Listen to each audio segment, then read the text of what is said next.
Great. Thank you very much indeed, Emily. Koen, Professor Venken has just sent his apologies.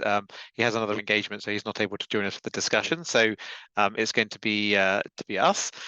Thank you very much indeed, Josh, for your talk there. That was great. And actually, I think the remaining panelists, so with Georgia and Noor as well, and yourself, I think there's obviously a common ground in regards to infectious disease. So that's great. We've got a lot of things there in common.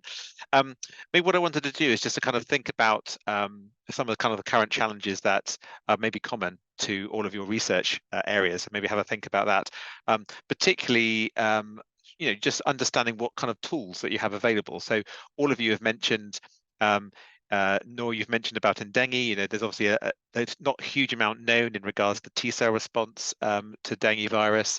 HCV, a very large virus, which is very complex in regards to kind of chronic infection. And Josh, you touched on obviously coronavirus, but also ASF, the African swine fever virus, very complex. With Charlotte's talk about anchorons, I mean, one of the things that we're thinking about is how we can really support the research community in regards to these, regards to characterizing immune responses to viruses, viral proteins that are just not particularly well characterized. I mean, we all know our best loved kind of common structural proteins, but when there's immune responses to other parts of viruses that are particularly really large complex viruses, that can be quite difficult. So we're really excited about this as an opportunity, because it allows us to be able to generate reagents that you can then use in your research. The biggest challenge, of course, is actually understanding what people want. So maybe for each of you, I could just sort of ask you, what are the biggest challenges in regards to maybe some of the tools that you have available in actually monitoring immune responses to these more complex diseases, viruses, and how are you kind of going about doing that? Because obviously you've talked about, Josh, you talked about ELISpots. Obviously, George was talking about using the pentamers, Noor, you're also using pentamers in very cool multi-color flow cytometry. But what kind of current challenges are you guys facing? And we'll see if there are any kind of common themes, or not. I don't know. We'll see. Anybody particularly wants to go first? Anybody got any thoughts? Georgia, shall I pick on you? Yeah, sure. I was about to unmute. I was going to say, I think, well, in Hep C specifically, it really is the fact that it's not as easy as, oh, this is like an immunodominant epitope that we know. Like, there are the most commonly recognized epitopes, but even that list is like at least 20 peptides long. So I think I know there are multiple groups out there trying to find different ways around this, but staining for those multiple epitopes in a way that's like convenient and straightforward, especially when you get into spectral flow with the unmixing algorithms, it can be really hard to start playing around with how many responses you're picking out individually on individual fluorophores and still getting clean responses. So I would say like that's probably one of the bigger challenges, is kind of like overlapping the way we use flow cytometry to pull out multiple antigen-specific cells or antigen-specific, T cells in a single well, and being able to differentiate them very clearly, I think, is probably the biggest challenge. And zooming in on that in a little bit more detail, do you think that the amount of information, because obviously the numbers of cells that you're talking about, even if you're looking at a single antigen-specific population, because of all the multicolor analysis that you're doing, you're probably ending up in some situations with just a single cell that has a particular characteristic. Oh, yeah. How are you drilling down into that useful information? How's that useful at that stage for you? How do you interrogate it? Yeah, exactly. And that's also like a big thing too, right? Is, we're staining like a single cell in some cases with like 30 other different fluorophores. So that becomes really, really complicated to look at too. And I mean, like there's tons of algorithms available on FlowJo or whatever, analysis program you're using to help you like start inquiring about that data, and just, making sure that you're really understanding the question you're going into before actually starting the analysis. But I think, there's like a very high standard for what you would consider like a clean stain, and that gets really, really hard. Like ideally I would love to be able to throw like, 5 pentamers into a well and be able to pull out 5 individual specific, antigen specific T cells, for the same, virus, but all, distinct epitopes. And that just like, it just gets really, really unclean, at least the way I'm doing it. I think there are other groups that are getting a little more creative, but I don't exactly, because I know there's like limited amount of fluorophores that you could use in a given panel and all that, but I think that is like I hope that So, answered it, but that's yeah, no, it still does. going Thank back you. in circles. And Noor, with your research, you had a really interesting. I'd not come across it before with your skin blistering approach to isolate the skin specific T cells. And obviously, the observation you made was that the immune response to dengue is quite different in those cells that are isolated compared to whole blood. Again, we're so used to as immunologists just like harvesting peripheral blood to do those immune responses because in the sense that's kind of like the easiest and the only option we kind of have available to us unless you're working with mice. So yeah, that's a really interesting technique. But how for those particular T cells that you're isolating, how relevant are they in relation to just like the regular infiltrating cells in the skin? I mean, when they've gone through that blistering, is that something which you can share a bit more information about? Well, firstly, the challenge with using skin blisters is definitely the cell count that we're working with.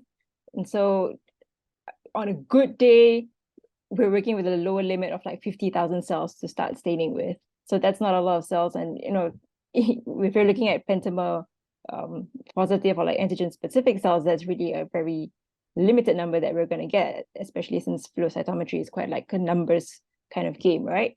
So yeah, I guess the challenge is that having a wide repertoire would that would be a good way to really characterize the skin cells that I would like, because essentially what I'm working with right now is just look at one or two epitopes of like one HLA type sort of thing. So having a wide repertoire of like pentamers would have been a great tool for me to look at the skin cells. Yeah. Cool, great, thank you. And Josh, for you, what in regards to kind of ELISpot, are you feeling that like kind of that's do you need to do other kind of techniques there to kind of zoom in onto the antigen specific responses or to confirm validate your vaccines? Yeah, so I guess for us, like flow is absolutely something that we're also doing. But for us, it's kind of like high throughput screening is something that's key to us. So we find good old fashioned ELISpots, even single color, like sometimes is good enough for what we want. I guess the difficulty there is like when you've got your peptide pools is like, well, some of those peptides absolutely just don't dissolve.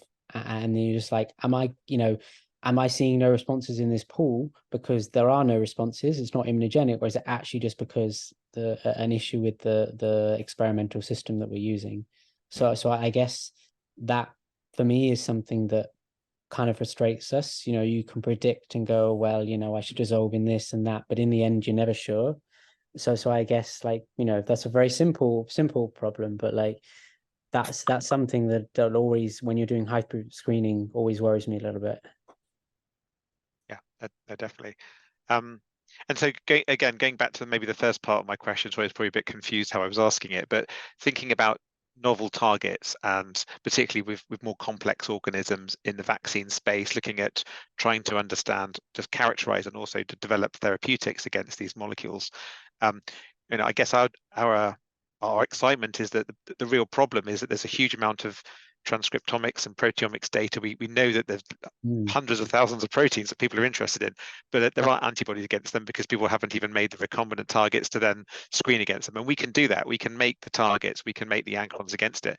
So this is, for us, is kind of like a really exciting cusp of where we can kind of go into to support the research community. And in a sense, the scale of it is really, really exciting because it can be done at low cost, high speed to generate reagents against any kind of protein you might be interested in. And infectious disease is a perfect opportunity to look at that. So for you guys, but also for others who are in the audience, I mean, if there were sort of specific targets, particularly in dengue, which is a really, it's a huge potential global problem that we know we're facing. And we need to know more about it. And the only way we can do that is to have the right tools at our disposal. So I'd So it say, wasn't really a Jeremy, question, but you're yeah. absolutely making some anchorons for us already to test. So, Yay. I can tell you Excellent. African swine fever. Yes, there's very limited resources. Yeah, it's a big challenge, yeah, for sure. Okay, no, that's great. Again, are there any other sort of specific things that for you guys as researchers? I appreciate you're all in different areas, and that's kind of part of the beauty of this type of meeting. But are there kind of like particular areas that you sort of feel that there's a kind of we're missing something, that there's something which other technologies are kind of racing on ahead, but actually as immunologists, we're maybe missing the game a little bit. I mean, Josh, you're using AI, so you're at the kind of the funky end of things, whereas others of us are maybe not quite in that area. So yeah, what does the future hold for us in vaccine and therapeutic development for infectious disease? What's exciting? Well, maybe that's my question. What's one last thing that is exciting about the future for all of you? Ooh, I guess for me, the use of really, deep learning and generative AI. For me, I really think the field of protein engineering is coming along massively, really exciting. Hallucinating these structures and sequences, it's really exciting. We still have a long way to go.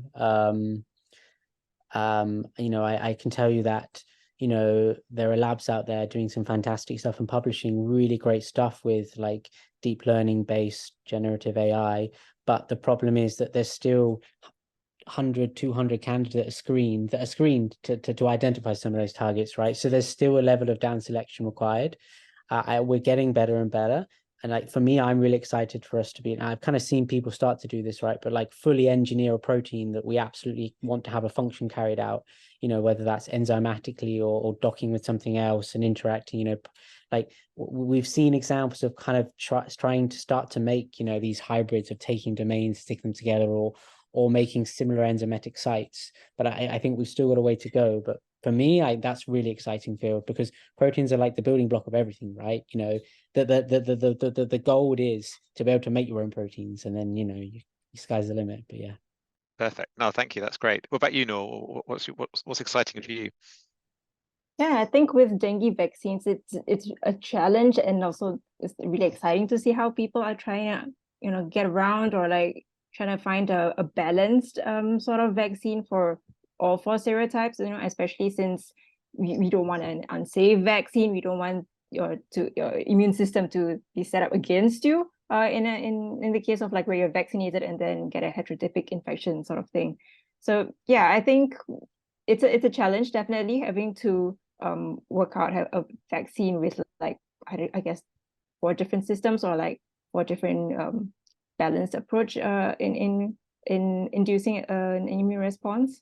So yeah, it's cool though, trying to see how people are trying to get around, trying to find correlates of protection with antibodies and T cells and everything, all in one vaccine. Great. No, thank you. That's perfect. And Georgia, for you. I'll build off that correlates of immunity. I think it's really exciting that we're starting to understand, immunology is just not the endpoint of making an IgG that's really potent. It's about the entire immune response.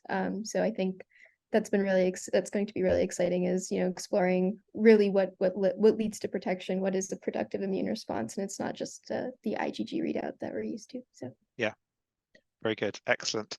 Well, one final question here. I'm going to present it to Josh because Alethea has asked it.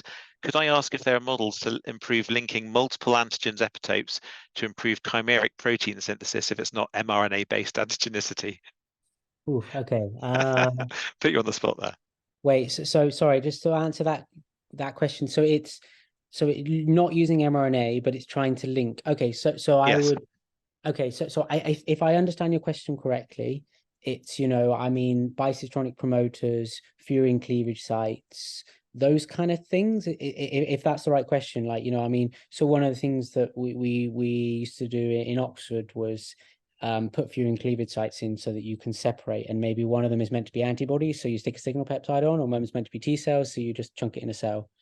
So I guess those are some of the things, because I think one of the beauties of mRNA is you can have bivalent, trivalent, right? Obviously the costs, increase there. And I think you have to think about the ratios of your mRNA as well. And I think especially in something like dengue, where, you would get antibody-based enhancement if you get different levels of responses as well. And I think that's something to think about, but I would absolutely be looking at like cleavage sites, that the 2A peptide also, which is from that one's a really good one to use as well as furin. So I think cleavage sites and bicistronic promoters is probably a good way to go. Great. Well, thank you very much for that.